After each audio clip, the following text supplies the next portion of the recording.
वैदिक काल के शांत वन प्रदेश में अत्रि वंश के आश्रम में एक कन्या ने जन्म लिया। चारों ओर वेदों की ध्वनि, हवि की सुगंध और उगते सूर्य की स्वर्णिम आभा थी। ऋषि पिता ने उसे गोद में उठाया तो लगा मानो अग्नि की एक छोटी सी ज्वाला उनके हाथों में मुस्कुरा रही हो। उसका नाम रखा गया विश्ववारा, अर्थात जो सबका कल्याण करे। जन्म के क्षण से ही आश्रम में एक अद्भुत शांति फैल गई। माता ने उसके ललाट को चूमा और आशीष दिया कि यह कन्या केवल परिवार की नहीं, ज्ञान की धरोहर बने। किसी को ज्ञात नहीं, बाल्यकाल में विश्ववारा अन्य बच्चों से भिन्न थी। जब सहेलियां क्रीड़ा में मग्न रहतीं, वह यज्ञशाला के समीप बैठकर अग्नि की लपटों को निहारती रहती। उसकी आंखों में प्रश्नों की चमक थी। यह अग्नि क्यों जलती है? मंत्रों में ऐसी शक्ति क्यों है? उसे लगता जैसे अग्नि उससे संवाद कर रही हो। ऋषि जब आहुति देते तो वह हर शब्द को ध्यान से सुनती। उसकी चेतना में वे ध्वनियां उतरती जाती। धीरे धीरे आश्रम के सभी लोग समझ गए कि यह बालिका साधारण नहीं, उसमें एक अद्भुत एकाग्रता और मौन जिज्ञासा थी। जैसे जैसे वह बड़ी हुई, उसे वेद अध्ययन की शिक्षा दी जाने लगी। गुरुकुल में वह अन्य शिष्यों के साथ बैठती, पर उसकी ग्रहण शक्ति विलक्षण थी। वह केवल शब्द याद नहीं करती, उनके अर्थ पर चिंतन करती। ऋचाओं की लय उसे संगीत सी प्रतीत होती। रात्रि में दीपक की मंद लौ के सामने वह ताड़पत्रों को पढ़ती और मन ही मन दोहराती। उसके भीतर ज्ञान के प्रति एक गहरा सम्मान विकसित हो चुका था। ऋषि पिता उसकी प्रगति देखकर प्रसन्न होते, पर जानते थे कि यह यात्रा अभी लंबी है। विश्ववारा के लिए शिक्षा केवल कर्तव्य नहीं, साधना थी। विश्ववारा केवल सीखती ही नहीं, प्रश्न भी करती। वह जानना चाहती थी कि ब्रह्मा क्या है, आत्मा क्या है और मनुष्य का उद्देश्य क्या है। कभी कभी उसके प्रश्न इतने गहरे होते कि अनुभवी ऋषि भी क्षण भर मौन हो जाते। उसके भीतर विचारों की अग्नि प्रज्वलित थी। वह प्रकृति को देखती, नदी का प्रवाह, वायु की गति, सूर्य का उदय और उनमें एक ही तत्व की खोज करती। उसे लगता कि समस्त सृष्टि एक ही चेतना से संचालित है।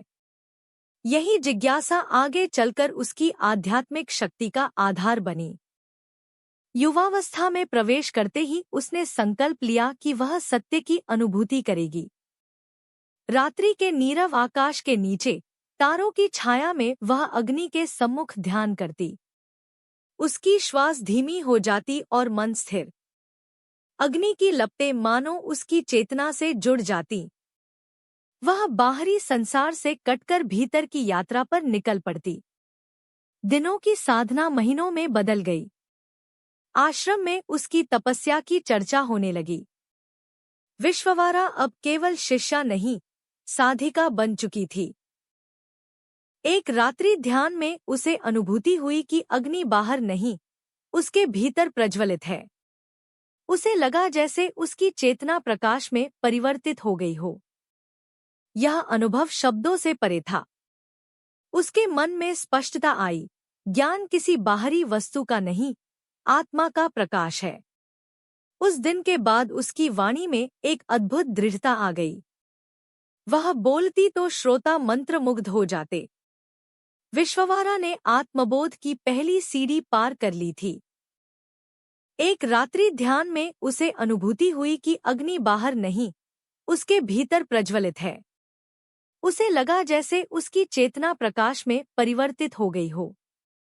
यह अनुभव शब्दों से परे था।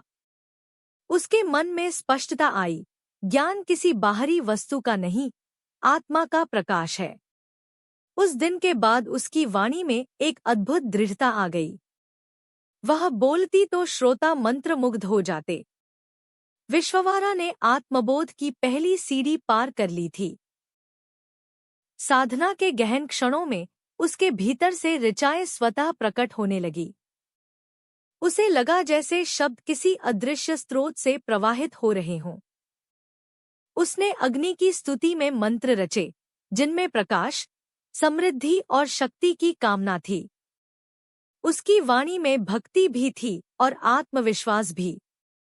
यह केवल प्रार्थना नहीं, अनुभव की अभिव्यक्ति थी। आश्रम के ऋषियों ने उन मंत्रों को आदरपूर्वक स्वीकार किया। विश्ववारा अब एक रचिता बन चुकी थी। उसके द्वारा रचित सूक्त को ऋग्वेद के मंडल में स्थान मिला। यह किसी भी साधक के लिए सर्वोच्च सम्मान था। उसके शब्द अब श्रुति का भाग बन चुके थे। जब यज्ञों में उसका सूक्त गाया जाता, तो उसे सुनकर साधक भावविभोर हो उठते। विश्ववारा का नाम अब इतिहास नहीं, परंपरा का हिस्सा बन गया। आगे के वर्षों में उसने अनेक शिष्यों को तैयार किया। उसकी साधना और सरलता दोनों साथ साथ चलीं। जीवन की संध्या में भी उसका चेहरा तेजस्वी था। उसने सिखाया कि आत्मज्ञान ही सच्ची समृद्धि है। अंततः उसका शरीर शांत हुआ, पर उसकी वाणी अमर रही। आज भी जब ऋग्वेद का पाठ होता है, विश्ववारा की आवाज समय को पार कर सुनाई देती है। वह केवल एक ऋषिका नहीं, वैदिक युग की जीवित ज्योति थी। यदि ऋषिका विश्ववारा की यह प्रेरणादायक गाथा आपको स्पर्श कर गई हो, यदि आप भी वैदिक युग की ऐसी महान वीरांगनाओं की अनसुनी कहानियां जानना चाहते हैं, तो हमारे चैनल को अवश्य सब्सक्राइब करें। लाइक और शेयर करके इस ज्ञान की ज्योति को और आगे बढ़ाएं।